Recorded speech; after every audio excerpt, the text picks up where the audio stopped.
We're on page 58, and we learned yesterday the answer to the Gemara that seemed to be a contradiction in the Mishnah. The Mishnah started off saying that there's no difference in the Zimun between 10 people and 1,000 people, 100 people, 10,000, 100,000 people. It's all the same. And right afterwards, the Mishnah jumps and says that there's a difference between when you have 10 people, you say this, 1,000 people, 10,000 people, that.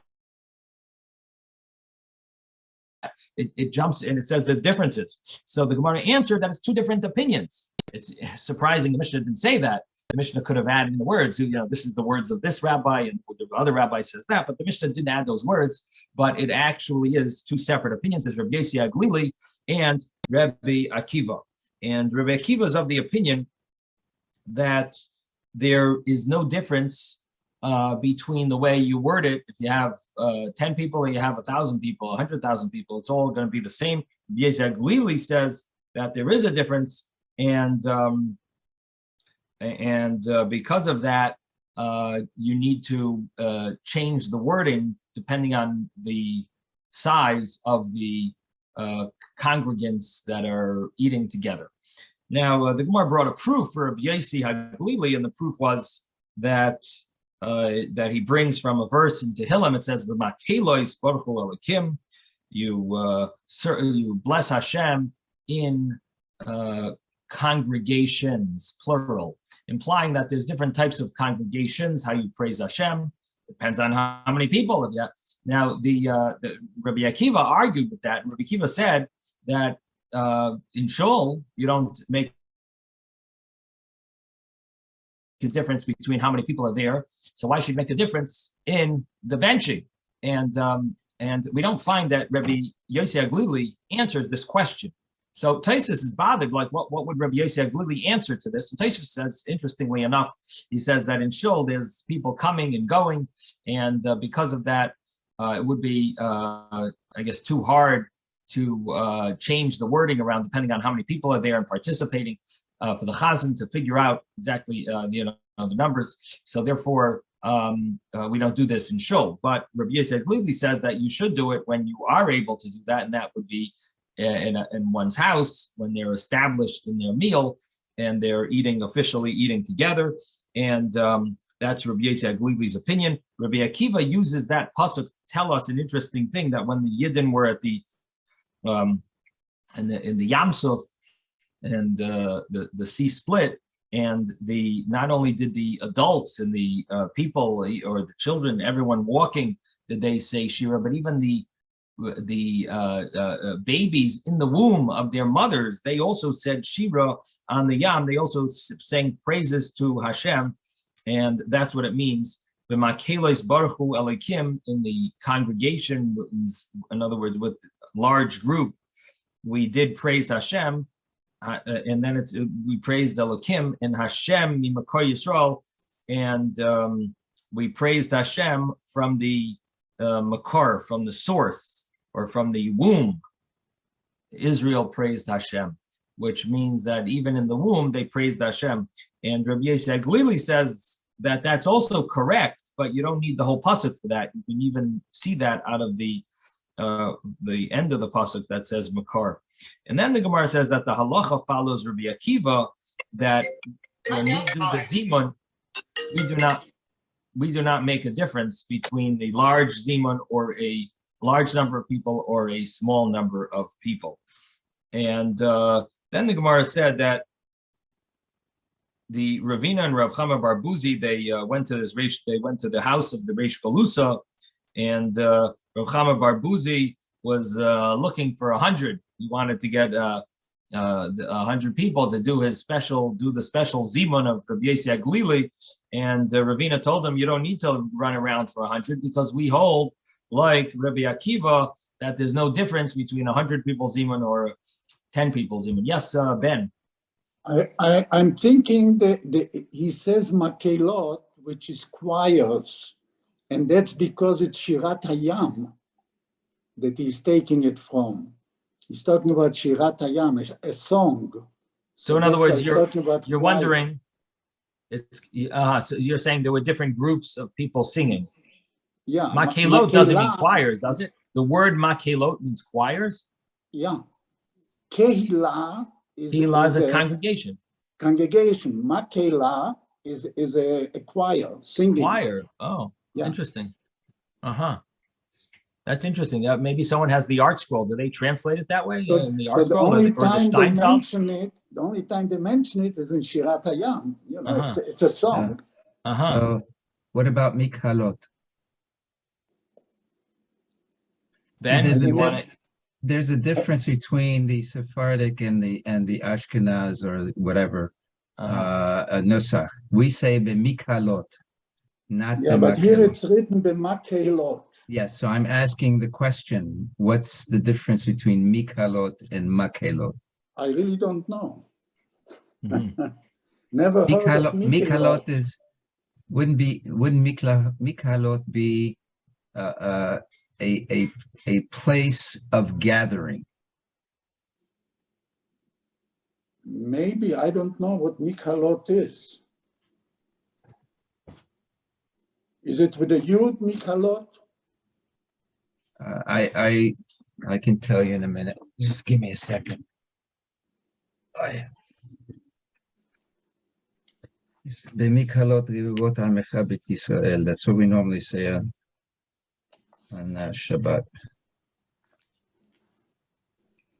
Okay.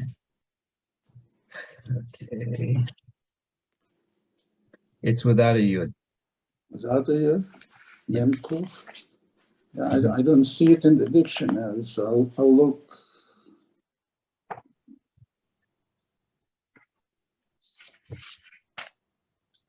Okay. I'll take a look at my alkali. Give me a second. Yeah, because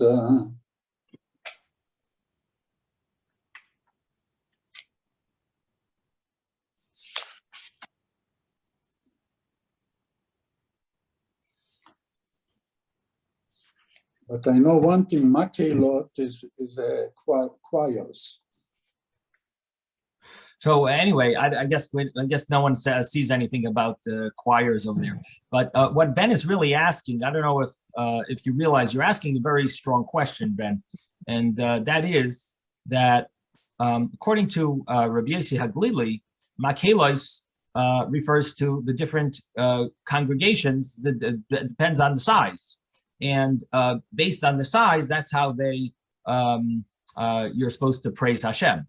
So it fits well that it has a plural. But if we're talking about the Jewish people at the Yam Suf, according to Rabbi Akiva, the way he's learning, that the Jewish people are standing there at the Yam Suf, why does it use the plural congregations? This is one congregation of the Jewish people at the Yam Suf. So why would it say in congregations, praise Hashem? So well, in Makelot, you have women, you have men, you have different voices. So maybe that's, I don't know. So first of all, you had the women singing their thing with Miriam, and you had the men with their thing. So it could be two different groups.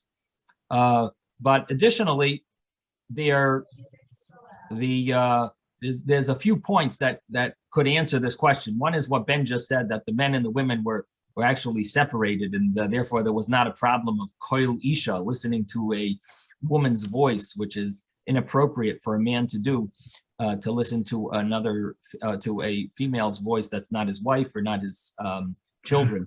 But in addition to that, there's also there's a famous argument in the Talmud about how did the Yidden sing the Shira? Did they when they sang the Shira? Did they when they sang the song? Did they in what way did Moshe lead it? So either he led the actual song and they just said Shira la Hashem each time, and in other words, they just said we will sing to Hashem, and Moshe said the words of the Shira. So that would be like two different groups almost. Moshe is doing saying the main song, and they're just doing the response. The other opinion is that they repeated what Moshe said, each word, but it was done at two separate times. Moshe first said it, and then they said it and sang it. Moshe said it, sang it, and they sang it. Moshe sang it. Each thing that Moshe sang, they also sang afterwards. So that could be why it's called Mamakelois. And according to the third opinion, Moshe just started it, and they continued. And he was like the initial. He started it, and then they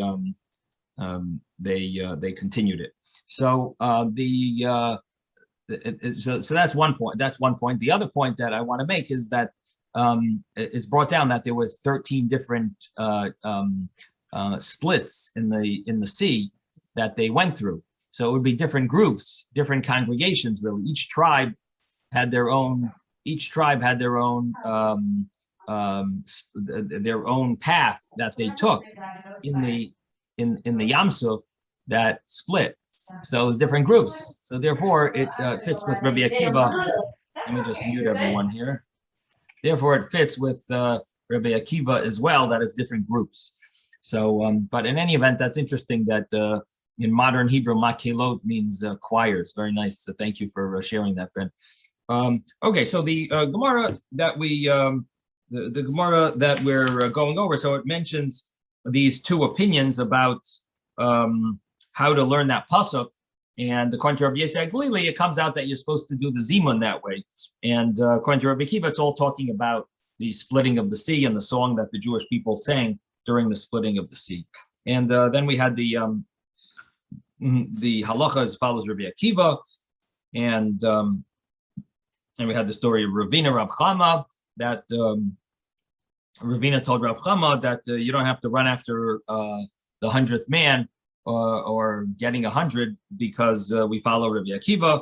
And then the story of Rava is a very surprising story where they ate this meal by the house of the Reish Galusa, and they did not wait for his benching. Instead, they benched on their own, and they didn't do Elokenu.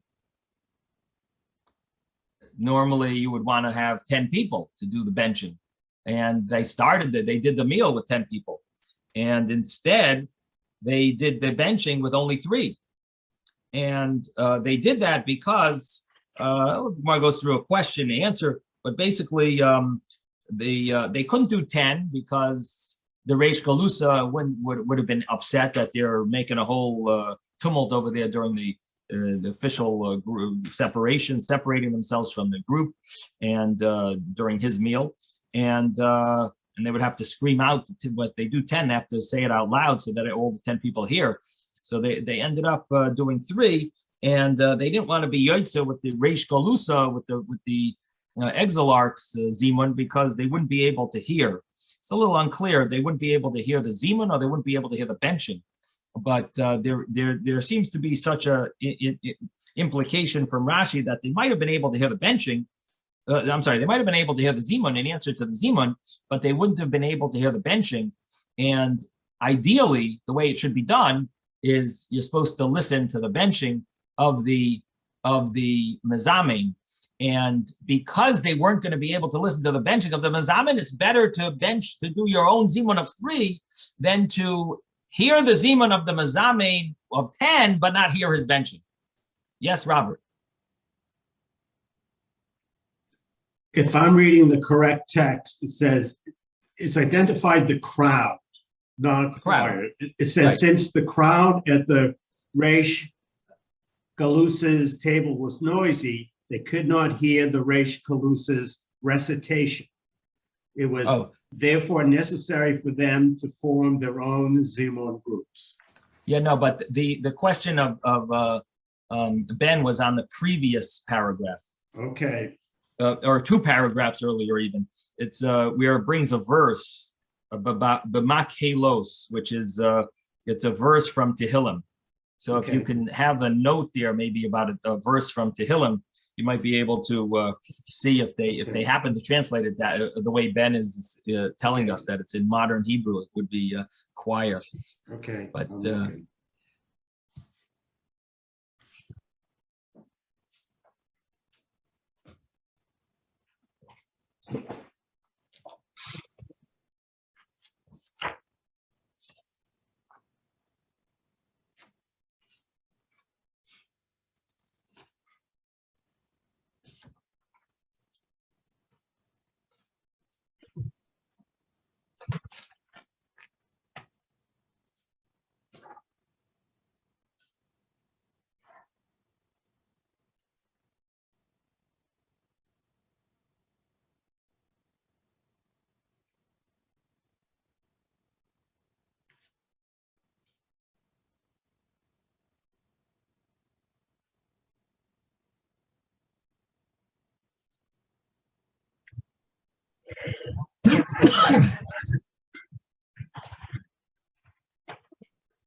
I wonder if a group of people saying the same bracha at the same time, if that would be considered a makela too, like a choir. Again, I don't know if the modern Hebrew word of makela, which you're quoting, Yeah. if that's biblical Hebrew as well. Maybe, I don't know. Yeah. Anyway, I thought the Robert was. Did you find it, Robert? The quote, like 2 paragraphs earlier. No, I can't find. Start reading. I'll tell you if you're up to it. Let me see if I can find it. Well, it says from the Mishnah, this is the text recited, whether there are 10 people or 10 myriads of people. Next paragraph. This Mishnah is self-contradictory. Next paragraph. Rav Yosef said, there is no difficulty.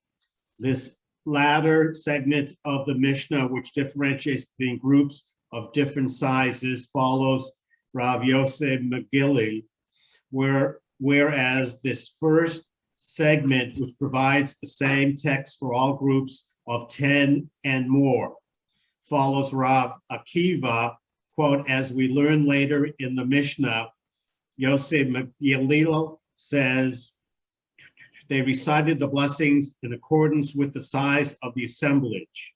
As it is stated, the assemblages bless God. You answered it. Rabbi, You already Rav answered it. Akiva's- The assemblages. That Yeah. you answered it. That was the word. Assemblages. So they're not translating it to choirs, Ben. Yeah. Not What can I say? assemblages. Okay. That's a new Assemblages. word. Okay. Thank you, Robert. Thank you, Robert, for finding it over there. Okay. So the bottom line is that the Gemara here, it is definitely a surprising Gemara, because what we have here is that they're going against the normal halacha. The normal halacha is you're not supposed to separate when you have a zimun of 10, and they're in the Reish Galusa's house and they're doing 3 people zimuns. So this is going seemingly against the normal halacha. Now, the way the Rashba explains it, the Rashba says, at least in his second answer, he says that since the Reish Galusa, this would have been an embarrassment to him. So therefore, this is considered a kavod habriyos. This is considered respect for dignity for humanity. And I guess because he is the exilarch, and this wouldn't have been respectful to him, it would have been something embarrassing to him, and therefore you're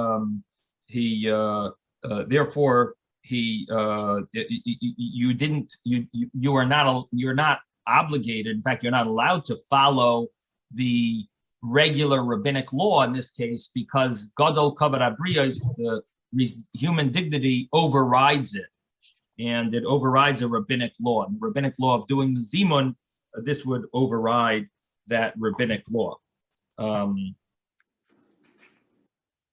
Now, according to this, you have to say that he holds that zimun is rabbinic, because that's what it would override. But the other point he says is that the Reish Galusa would not have let them do the 10, and basically the only choice was the 3 or not to hear the Reish Galusa.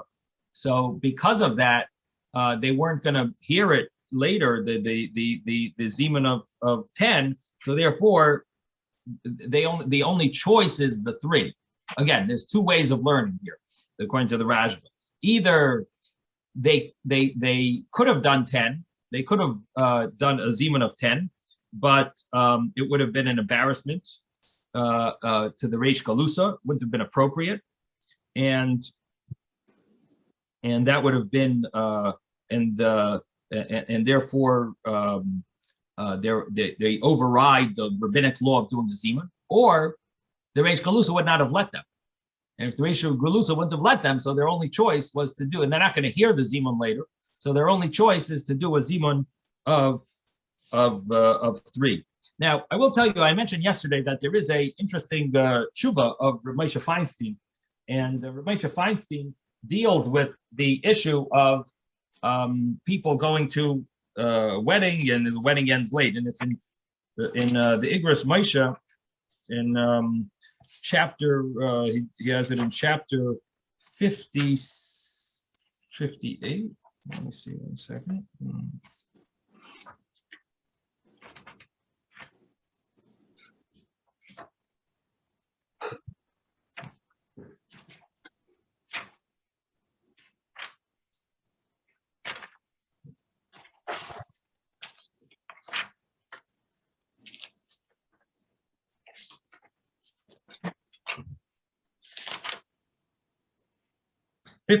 56.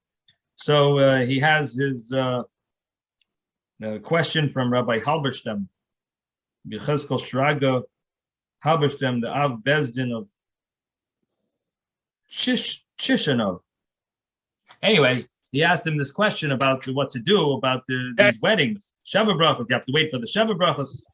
And so I mentioned that he says, I don't agree with just not eating hamaitzi and doing mezainis. He says, because I hold, because that would be like a meal. You should wash on it. You should wash on the mezainis, even if you just have mezainis at the wedding, even if you just have like cake or something, that you should wash on because you're actually eating a meal from it, and you're establishing a meal. Now, then he says that he brings a source that it seems like if you, he brings a source that it seems that if you have in mind not to be koiveya suda together, even if you're sitting with other people, but you have in mind, I'm not intentionally establishing a meal with others, then you don't have to do the zimun. The zimun obligation doesn't apply to you. And he brings proofs to such a thing from the Ramah, from Shulchan Aruch, but he says, where did they get it from? He says, maybe they got it from our Gemara. Because our Gemara, you see, what did they do? They did a zimun of 3, not a zimun of 10. He says, what was the heter?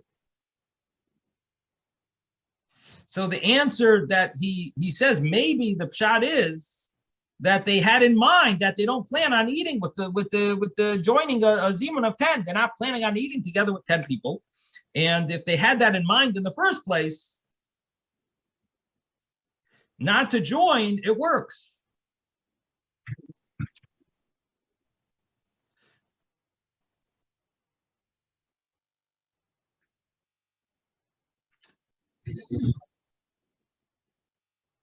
So he says maybe that's the source of the Ramah permitting such a thing for other scenarios as well, where you needed to where you see in the Ramah there was such a leniency of not doing the zimun.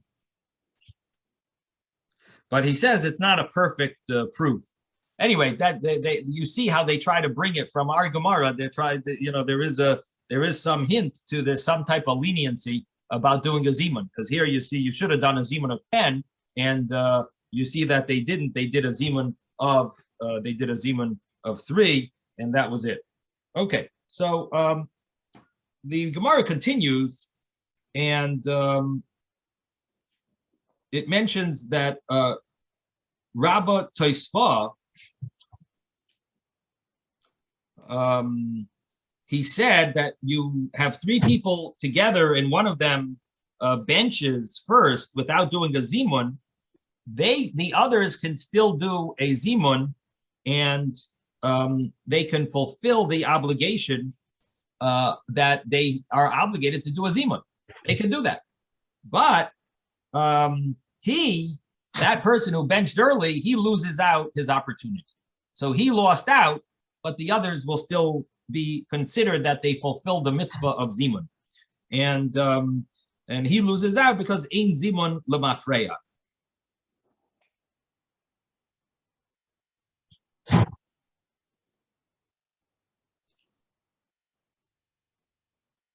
So the next Gemara mentioned that the story of Rapram Bar Papa, who went to the base medrash of Abi and Abi Gibar. It's either a person or a place, Abi Gibar, and he was called up to the Torah. He went to this this shul, and they called him up to the Torah, and he said, Baruch Hu es Hashem. He said, he did the Baruch Hu, like you're supposed to do by Kriyas HaTorah. And the people, they answered.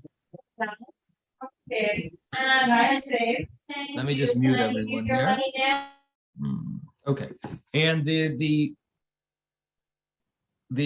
people answered Baruch Hu es Hashem and Hamavayrach. Now he didn't say Hamavayrach.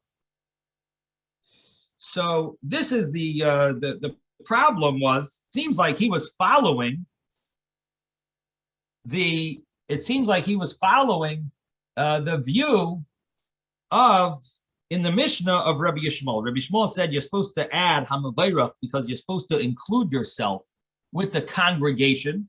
And if other people are saying, are going to be blessing Hashem, you should also bless Hashem. So when you say Baruch Hu es Hashem, you're saying you people bless Hashem. What about yourself? So if you add the word Hamavayrach, you're saying blessed is Hashem who is blessed.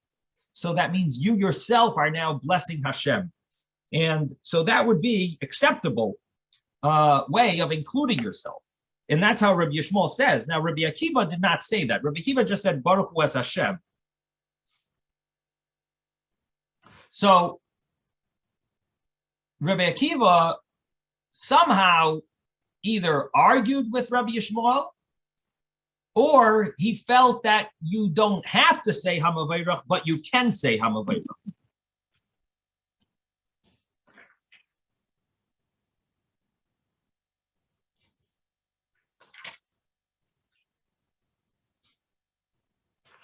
So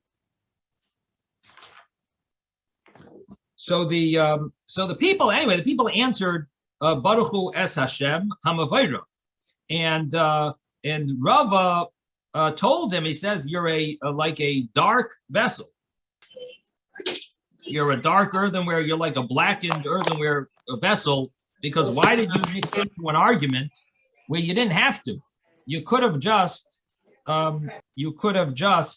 said Hamavayrach, because even Rabbi Akiva agrees that you're allowed to say it. So what Rava is adding to Rapham's knowledge is that you thought it's an argument. It's not an argument. Rabbi Akiva really holds you're allowed to say it, you just don't have to say it. And he adds one more point. He says, and also you should know that everyone follows Rabbi Yishmael anyway. So even if it would be an argument, we hold like Rabbi Yishmael. Now, it's interesting that the Gemara earlier told us about an argument of Rabbi Akiva and Rabbi Yossi Aglili. The halacha follows Rabbi Akiva. Now, we always know that the halacha follows Rabbi Akiva. Whenever there's one person arguing with Rabbi Akiva, it always follows Rabbi Akiva. Whenever more than one people argue with him, then maybe the halacha will follow the others. But when there's only one person, there's a rule in Gemara, throughout Gemara, is halacha ka Rabbi Akiva mechavei roi. The halacha follows Rabbi Akiva when he argues with one other person. If there's only one person against him, he wins. Rabbi Akiva gets the halacha follows Rabbi Akiva. So they ask, why does the Gemara make such a big deal that the halacha is like Rabbi Akiva? If we know it's a famous rule, halacha Rabbi Akiva, there's only one person. Rabbi Yossi Aglili is arguing. In other words, this is regarding the how many people, depending on how many people are being zamin, how many people are joining together in the zimun. According to Rabbi Yossi Aglili, you had to switch the wording. According to Rabbi Akiva, it's one blanket wording, one size fits all. And so the halacha followed Rabbi Akiva. Of course, the halacha follows Rabbi Akiva. So the thing is that if you look at this Gemara, here we have a case where there's an argument, Rabbi Akiva and Rabbi Yishmael, and it seems like the halacha follows Rabbi Yishmael, because you're supposed to say Baruch Hu es Hashem Hamavayrach. So because of that, there's reason why the previous Gemara, had to clarify. It's okay like this? No. No, you Over want one here- single person? No.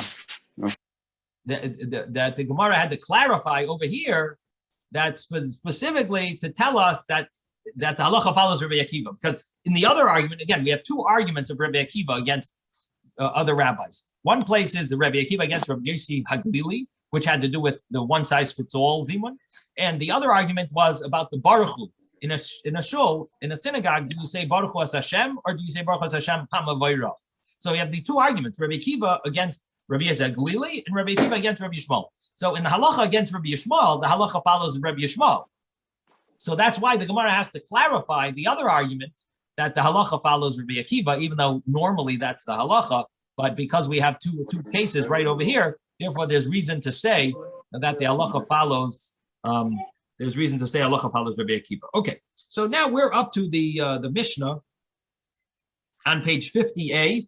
The Mishnah on page 50a. Shloisha she'achlu kiachas. Recording in progress. Let me mute everyone here. Okay. So Shloisha she'achlu kiachas, where on the Mishnah, if you look on the bold letters on page 50a, there's bold letters for the Mishnah and Gemara. Masnisen. Towards the end of the page, I'd say it's about 12 lines up from the bottom of the page on 50a. Three people. Shloisha she'achlu kachas. If three people ate together, ein rishoyin l'chalik, they're not allowed to divide. V'chein arba, the same thing applies to four. V'chein chamisha, the same thing applies to five. You can't divide because what happens if you divide? Then some people will not be able to do a zimun. Shisha, what if you have six? Nechlakin, they could divide. Why? Because you could divide into two groups of three. Now, you may be wondering, what do you mean? Divide into two groups of three? What about the Baruch Hu that you could do if you divide into groups of four? You're going to miss out. If you divide into two groups of three, you're not able to do the Baruch Hu. You have to say Nevarech. And we learned before that if you have four people, you could do Baruch Hu. So that is not really a strong question because we learned already that the Baruch Hu is not the ideal way to do the Zimun. The ideal way to do it is really the Nivarech, because Nivarech, you include yourself, as we learned in the statement of Shmuel, that a person should include himself in the group, and Al Yotzi Adam Atzmei Min HaKlal, a person shouldn't exclude themselves from the group, especially a group doing a mitzvah. So here they're doing the, you should really say Nivarech, which includes you, it's inclusive. We should bless. If you say Baruch Hu, you're saying you should bless, speaking to them, but you're not including yourself. Therefore, it would be appropriate to say Nivarech, and therefore three people, you could divide the six people into threes, and three people could do Nivarech, and that's good enough, and it's not better to do the four people Baruch Hu. In fact, even if you have four people, you should really do, it's preferable to do Nivarech. So therefore, if you have six people, you could divide into two groups of three. Ad Asara, and that's until you have 10 people. But once you have 10 people, then you want to say the Elokeinu, Nevarech Elokeinu Chachaldim. So you want to add Hashem's name, and that you can only do with 10. So if you divide a group of 10, you won't be able to say Elokeinu. So Ad Asara until 10 that you can divide. But once you have 10, Vasara in Nechlakin, you can't divide 10 into two groups or three groups, or because then you're going to miss out in the Elokeinu, in saying that extra word, name of Hashem, that you could include in your Zimun. Ad Esrim until you have 20. But when you have 20, then of course you could divide into two groups, because you could have two groups of 10. And then the Mishnah says, you have two groups that are eating in one room. So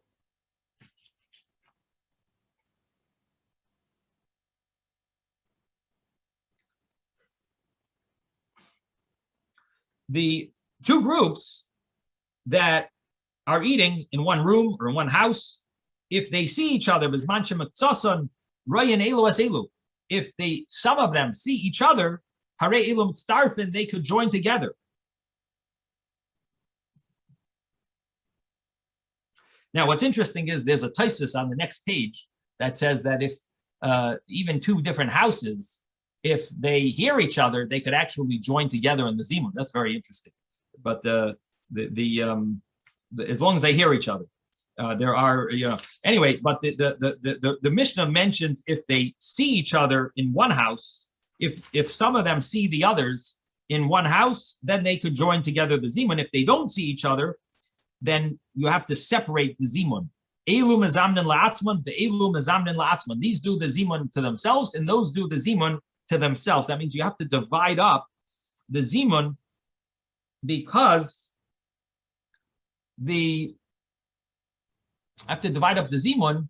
you don't see each other. These laws apply also to witnesses. When you see the other witness, then you're together with them in the testimony. If you see them, witnesses could join together and be considered two witnesses when they bisman shemaksasan roid elu aselu. There are laws of testimony. The same thing that there are rules about this. The same thing applies to the laws of a minyan. If you see each other, I believe there's a leniency in a minyan that if you see each other, even if they're in a different room, but they see each other, if some see each other, there could be reason to count them into the minyan. And the cases where it talks about that you don't count people in the minyan is because is in a case where you're in the same room but you don't see each other. Then or you're in a different room and you don't see each other. That could be an issue of not being counted. But if you see each other, so these laws about seeing each other allows you to join together, have numerous halachic ramifications, not just in the laws of zimun. But here we're dealing with the laws of zimun, and we mentioned that at the time, if you see each other, you could join together the zimun, and if you do not see each other, then you would not be able to join the zimun. What this means is you have two groups, and one group is it's an L-shaped room. So one group is in the bottom part of the L, the other group is in the top part of the L, and you don't see each other, so you cannot join together in the zimun. But if some people could see each other, that's good enough. You don't have to have everyone sees each other, but you need some people are able to see each other. That would be good enough to join together in the zimun. And now what's surprising, the Mishnah jumps to the laws of Brochos, and it mentions a law about yayin, about wine. And the Mishnah says, Ein mevarchen al hayayin, you do not recite a bracha on the wine, and unless until you add water to the wine. And that doesn't apply to nowadays, because if you add water to your wine nowadays, no one's going to want to drink it. But it applied to the wine of the olden days, which was extremely strong. I don't know why they used to make, I don't know how they were able to make it so strong then, and now they don't. But somehow in the olden days, there was a very strong wine, and you would actually add water to it to dilute it and make it drinkable. And so you don't recite the bracha on wine until you add water to it. Divrei Rabbi Eliezer, these are the words of Rabbi Eliezer, and the rabbis say that you do say the bracha bari pri hagafen. The question is, what if you didn't add water to it? The rabbis say you say hagafen on it, even if you didn't add water. What would the other opinion, Rabbi Eliezer, what would he say if you did not add water? You have very strong wine. What would the bracha be? Anyone? So the understanding is the bracha would be bari pri ha'etz. It would still be considered the fruit of the vine instead of the special wine blessing, because it's not really, this is not drinkable, the honorable wine that you say a special bracha for. So the question is, so why is this halacha brought here? We're talking about zimun, and now we're jumping to Hilchos Brochos, the laws of blessings, which we really learned a lot about in the previous chapter, chapter 6. And this chapter 7 is talking about zimun. So anyone have any thought why it would mention this law of the wine?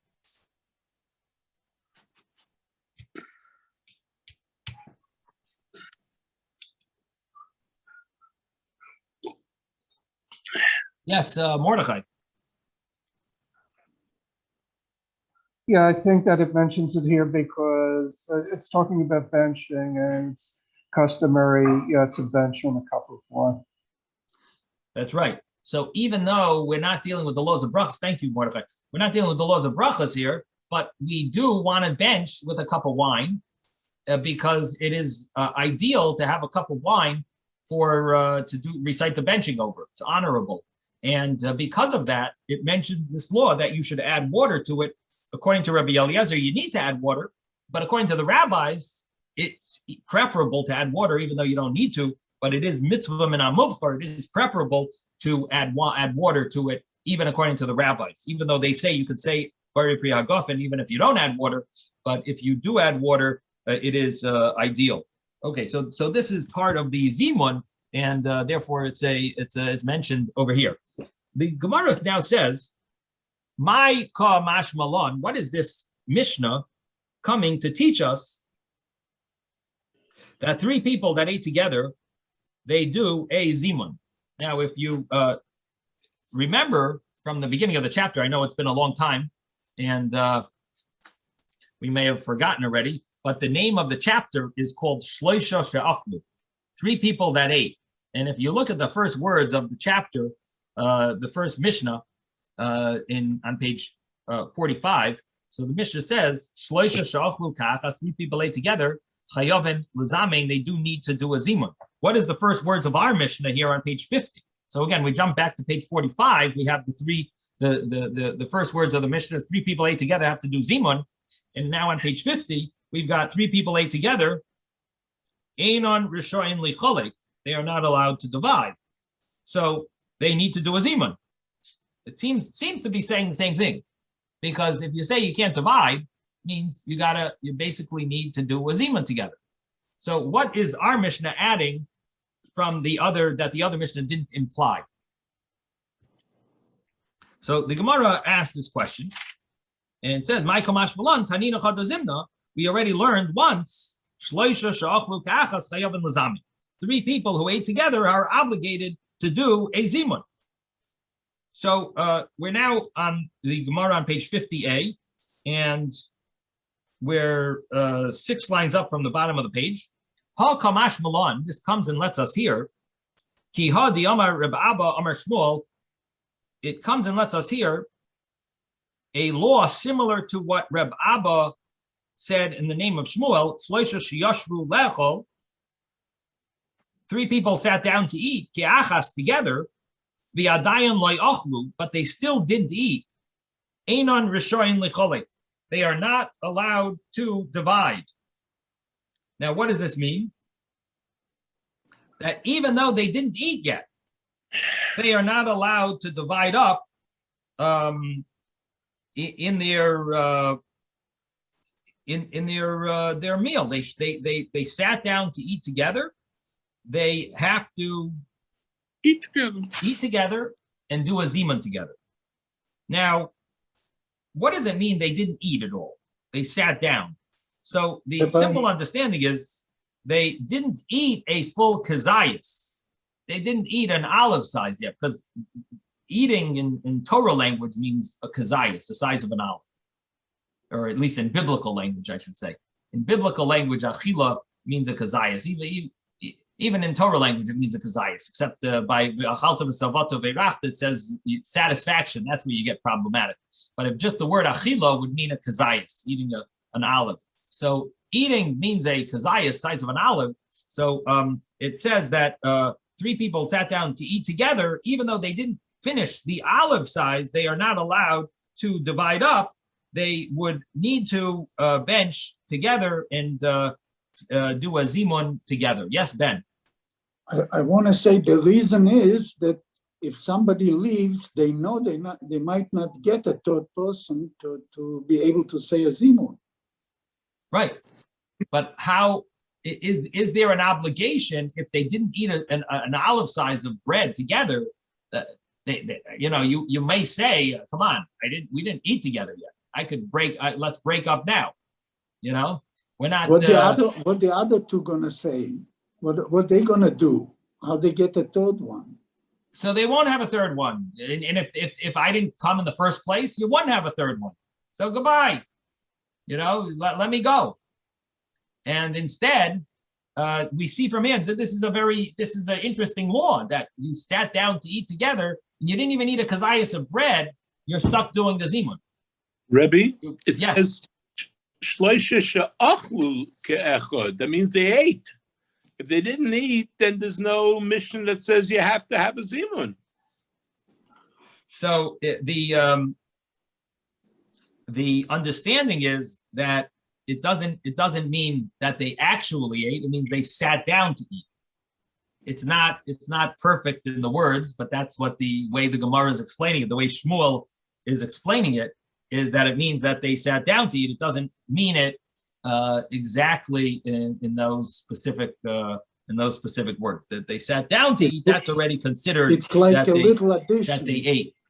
What is really that? It's really a little addition.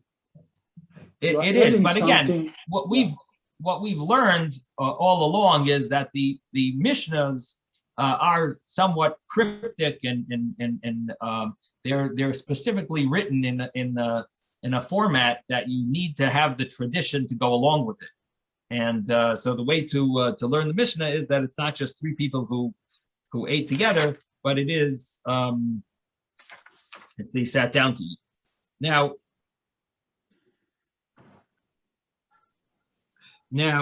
the next piece of the Gemara gives another explanation.